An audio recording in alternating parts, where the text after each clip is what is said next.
essa formação do hábito da prática esportiva, do ciclismo, do futebol e outras atividades físicas, e no estímulo às atividades intelectuais, inclusive na idade adulta, né? Já que se sabe, acho que não é lenda, né, que a atividade intelectual ativa na idade adulta e na velhice acabam diminuindo os riscos de doenças crônico-degenerativas, como o mal de Alzheimer. Muito obrigado pela pergunta, mas Deus é brasileiro, então... uma última pergunta, eu acho que para nós, na verdade, mais também acho uma questão cultural que você colocou. Para nós, o conceito de uma importância quase extrema é o conceito da sociedade participativa. Qualquer seja a idade, que sejam bebês, idosos, jovens, todo cidadão tem o direito e reclama do direito de participar. É isso que, por exemplo, na área de esporte, temos muitos clubes de esporte e cada um se envolve para estimular os exercícios físicos, não só de bike, mas vários exercícios físicos em clubes de esporte no bairro mesmo. Na arte, acho que o princípio é o mesmo. Tem muitas possibilidades e uma organização nos bairros mesmos para estimular a expressão de arte.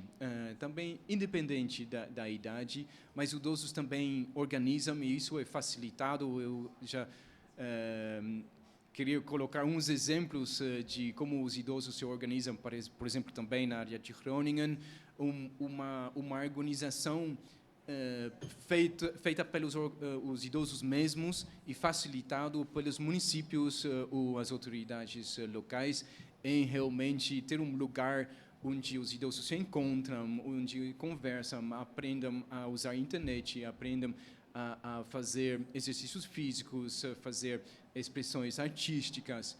Tudo isso realmente muito um trabalho de bairro que é estimulado muito na Holanda, mas acho, sobretudo, essa questão cultural, realmente, na mente holandesa, a sociedade participativa.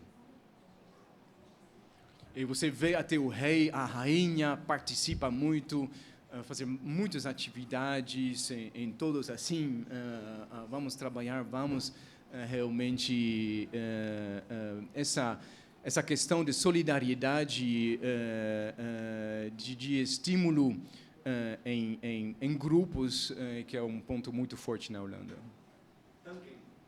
Graag gedaan.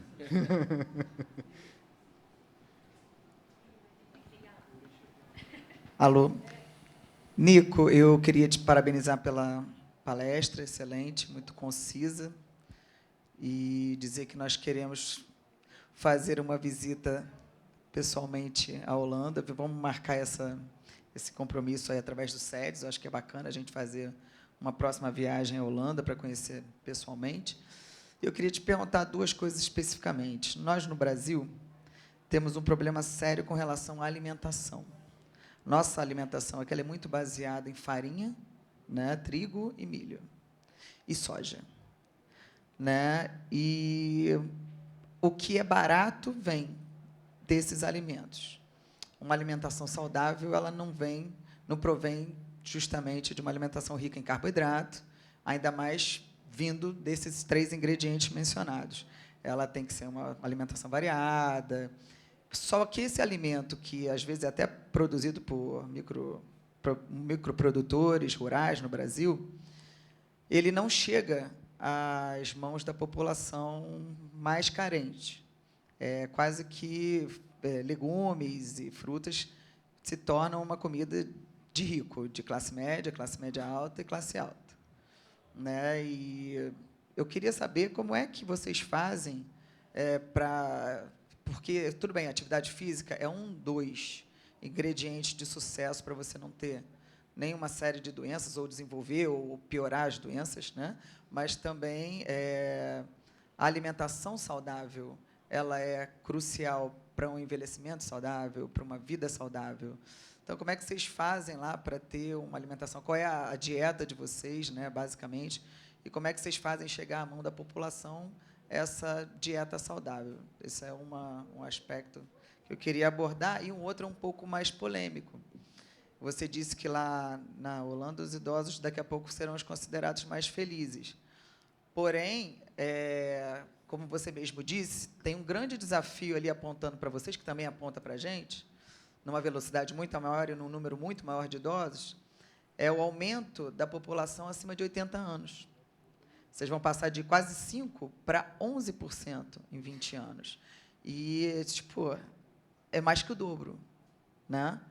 E isso vai incluir mais que o dobro de dinheiro, mais que o dobro de esforços, para vocês cuidarem de uma população que tem um monte de multidoenças, tem, né, as redes sociais são mais difíceis, a interação é mais difícil, agir na prevenção já não é a única saída, então o custo social disso, o custo com saúde disso vai aumentar bastante.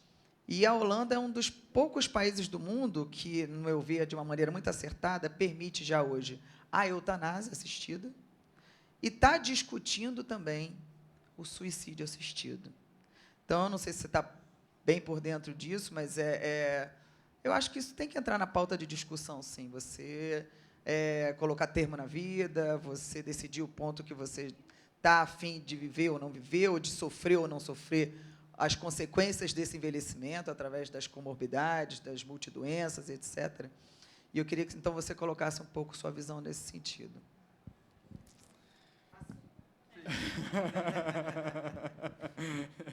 Muito obrigado. A primeira é mais fácil do que a segunda. Mas, veja só, a questão da alimentação é fundamental. Eu acho que daí o Programa Nacional da Prevenção que eu mencionei, Tudo é Saúde, tem uma dimensão na área de alimentação importantíssima. Aí um trabalho é feito nas escolas para estimular um almoço mais saudável, com ingredientes mais saudáveis, legumes, fruta, etc. E já está comprovado que comer bem na escola dá melhores resultados educacionais do que com alimentação menos saudável, né? E que também vale para todos os profissionais. Se você comer bem, isso dá melhores resultados, melhor autoestima, você fica mais feliz com alimentação saudável. Não é uma questão de envelhecimento, mas é uma questão também para os estudantes de performance na escola, melhores resultados também no mercado de trabalho. Se os profissionais, se os empregados comerem bem, vão ser melhor ao trabalho, com melhores resultados. Então, não é só uma questão de, como eu falei, de viver por mais tempo, mas de viver melhor. E isso temos vários programas na área de alimentação. A nossa secretária de Agricultura, Ministério de Educação, Cultura e Ciência, que é um ministério junto com o Ministério de Saúde, Bem-Estar e Esporte, está estimulando muito nisso, indo para as escolas, aprendendo a comer bem, a influenciar os pais também em comer melhor na casa. Isso é um assunto na Holanda importantíssimo. Eu acho que essa questão de prevenção, qualquer seja a idade, mas já para os jovens, é tão importante para fazer a prevenção de doenças, mas não só prevenção de doenças, é realmente ter uma melhor qualidade de vida. E isso, quando eu falei dessa taxa de obesidade, que é só 8,5% na Holanda, comparando com outros países, é isso, né? É essa consciência também, é todo um trabalho de conscientização nas escolas, no trabalho, nas casas, que é realmente muito importante, e também uma questão de conscientização e, então, de cultura que tem que estimular. É um trabalho da sociedade como toda. A segunda pergunta, sim, eu acho que daí também, como eu falei, essa questão de, primeiramente, eu acho que o conceito da sociedade participativa a vida digna, colocando o indivíduo, a pessoa, o ser humano no núcleo. Este realmente é uma convicção, fica no DNA dos holandeses, que isso você não vai poder mudar mais. Claro que a questão de o que é uma vida digna? Quando é que uma pessoa decide, ou será que uma pessoa pode decidir ela mesma quando a sua vida acabou ou não? Como ligamos com este assunto ético na sociedade? E quem vai decidir para quem? Qual o papel da sociedade? Qual o papel, a liberdade que vamos deixar para as pessoas, para os seres humanos mesmos, decidirem a minha vida aqui acabou? E como a sociedade como um todo vai facilitar ou não este assunto? É um debate muito atual na Holanda, que vamos conseguir com isso, né, neste caminho do debate aberto.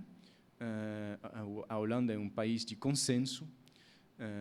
Acho que vamos conseguir avançar nessa área também. A Holanda é conhecida como um país que expressa essas questões éticas de maneira aberta e procurar soluções que são aceitáveis para a sociedade como um todo. Tem condição de passar essa legislação?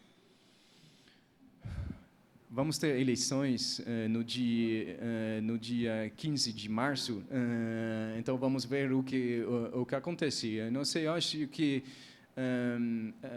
agora estamos num ambiente de conversas abertas na televisão, na rádio, a imprensa, muitos debates nos bairros, debates intergeracionais, mas, enfim, não é uma questão ainda resolvida, mas, pelo menos eu, pessoalmente, vou falar agora como Nico, né? Não como cônsul para a Ciência, Tecnologia e Inovação, mas como Nico, o que eu gosto muito do meu país é que falamos abertamente dessa questão.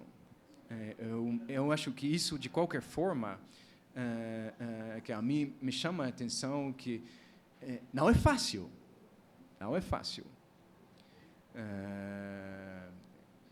mas não se pode esconder também não, sabe?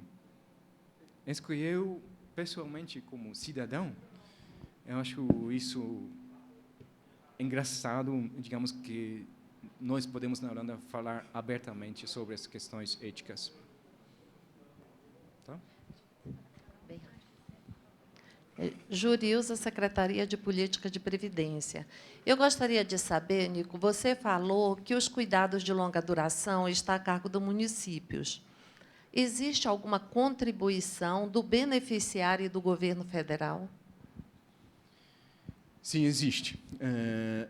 Tem um orçamento nacional com uma contribuição para que os municípios possam realmente tomar as responsabilidades deles. E o beneficiário, claro, o beneficiário é a pessoa que precisa de ajuda de longo prazo, que pode ser o idoso, mas não só os idosos.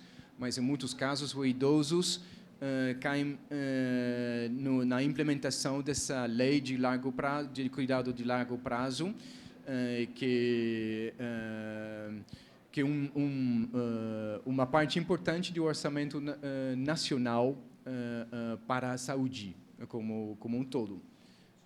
Posso enviar para você mais informações sobre isso, como é que funciona na Holanda. Será um prazer.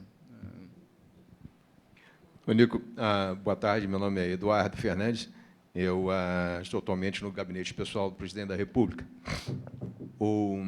Quero agradecer pela densidade, pela profundidade da sua palestra, e, como disse também o Luiz Fernando, pela simpatia com que ela foi apresentada, né? Eu gostei muito do comentário, da informação que você deu a respeito de uma senhora lá na Holanda que mudou um pouco as relações, como fazia, e ela, em troca de oferecer residência gratuita a um certo número de jovens, eles se comprometem a dar atenção aos idosos por 30 horas semanais ou mensais, não chamamos o quê. Eu achei muito interessante, porque, embora eu não seja advogado trabalhista, eu tenho a impressão que, se essa senhora tivesse essa instituição no Brasil, ela iria para a cadeia 2 vezes. Né? Uma, porque estaria sendo acusada de trabalho escravo. Né? E outra, porque não estaria pagando as contribuições sociais supostamente devidas a esses jovens. Estou fazendo essa introdução porque um dos aspectos do envelhecimento é um conjunto de transformações das relações de trabalho. E queria que você explorasse um pouco como é que isso tem sido feito na Holanda. Né? Porque aqui no Brasil a gente está travado dentro de uma situação que levaria, talvez, como eu disse, a imprisionar duplamente essa senhora, que foi citada como um exemplo positivo, que eu também concordo que seja. Essa é uma ótima pergunta. Eu coloquei, então, eu precisaria de mais tempo de voltar para explicar as regras trabalhistas na Holanda, as leis, mas, na verdade, eu coloquei este exemplo, mas também para mostrar que tem várias soluções que não necessariamente devem custar tão altamente, tem que ter um custo tão alto para realmente dar uma vida digna aos idosos e fazer este trabalho entre gerações, os jovens e os idosos. Que os idosos não sejam uma população assim, separadas da sociedade holandesa, né? E também para os jovens é uma experiência realmente ótima, porque eles agora têm uma abordagem da vida diferente. Então, enquanto as regras, isso, claro, temos que ver. Eu sei que não foi fácil para a diretora deste instituto, mas eu coloquei esse exemplo para realmente uma inspiração para mostrar que, sim, dá, por iniciativa própria das instituições, dos cidadãos, dos estudantes, dos idosos mesmos, dos adultos, enfim, de procurar soluções que entreguem essa vida digna para os idosos e também para a sociedade como um todo. Depois eu precisaria fazer uma outra conversa com você para entrar na profundidade das regras e a lei trabalhista na Holanda.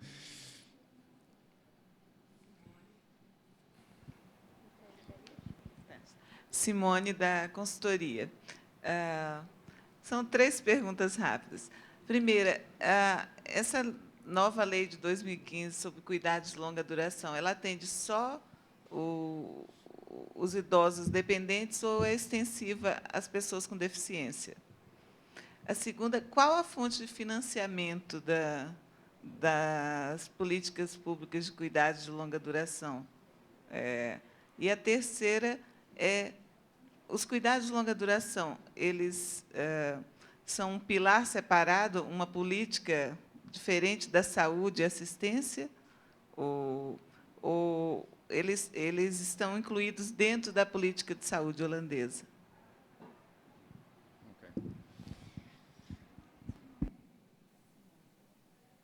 Simone, muito obrigado pelas perguntas. A primeira, sim, tem um orçamento específico. Não, a sua pergunta foi quem é o beneficiário dessa lei de longo prazo. São, em grande maioria, os idosos, mas não só os idosos, podem ser jovens, adultos de menor idade, mas que precisam de cuidados de longo prazo.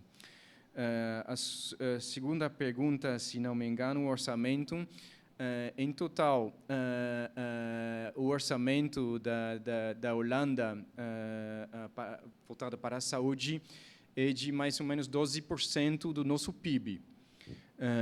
Então, isso quer dizer que o orçamento para a saúde já significa mais do que 70 bilhões de euros. E desses 70 bilhões de euros, acho que, se não me engano, uns 27 bilhões de euros são destinados aos cuidados de longo prazo. E que é implementado pelos municípios, como eu falei. A terceira pergunta, não me lembro mais.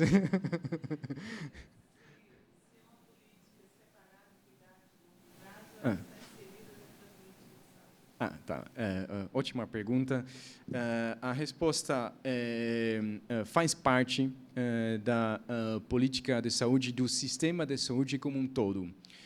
Temos uma lei que realmente gerencia a saúde como um todo e depois temos uma política dentro desse sistema de saúde que gerencia o sistema de saúde, digamos, básico para todos os holandeses, com o mesmo acesso a mesmos serviços de saúde e de qualidade.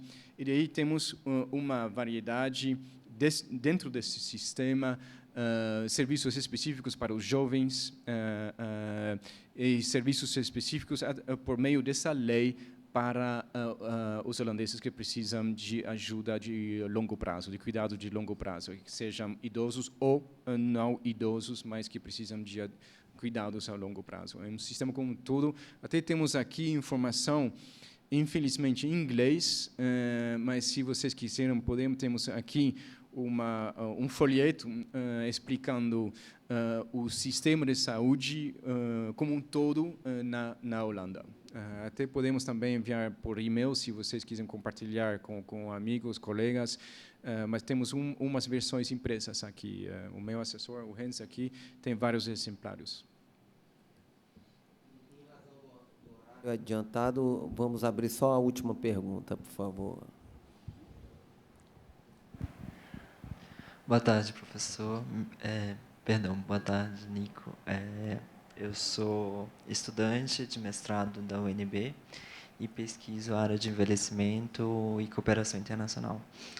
Muitos estudos eles apontam o envelhecimento ativo, o envelhecimento saudável, com uma sobrecarga de responsabilidade no indivíduo. Eu queria saber a opinião do senhor e do governo holandês para a garantia do envelhecimento saudável. Seria cargo do indivíduo, a cargo da administração pública, né, do governo. E uma segunda pergunta seria sobre esses acordos de cooperação científica, de pesquisa, se teria alguma bolsa, algum fomento à pesquisa para o envelhecimento na Holanda, de brasileiros para a Holanda.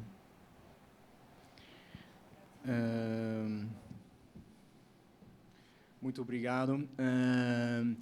Eu falei, claro, foi breve, mas a iniciativa mais recente, quando eu falei deste documento político de 2015, o documento, pelo menos que tem um nome mais bonito, o cuidado carinhoso para nossos idosos, que tem um papel importante justamente para diminuir a carga de trabalho para os cuidadores. Então, o foco antes, talvez, tenha sido mais em entregar o cuidado para os idosos, mas daí, realmente, com este documento político de 2015, Cuidado Carinhoso para Nossos Idosos, implica também que os cuidadores, que nós preocupamos dos cuidadores, dos idosos.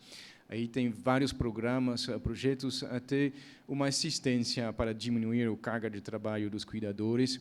E, na verdade, há 2 semanas que o secretário de Saúde, Bem-Estar e Esporte decidiu de ajudar vários institutos de cuidados em fortalecer o quadro de qualidade, normas de qualidade para todos os institutos e, sobretudo, ajudar os institutos de cuidado que precisam de mais apoio para realmente diminuir o cargo, mas também de obter treinamento, apoio em formações para aprender melhor também com essa questão de ética, né? Como liderar com todas essas questões éticas que fazem parte do trabalho, que às vezes pode ser pesado, né? Pesado mentalmente e não só fisicamente. Ali tem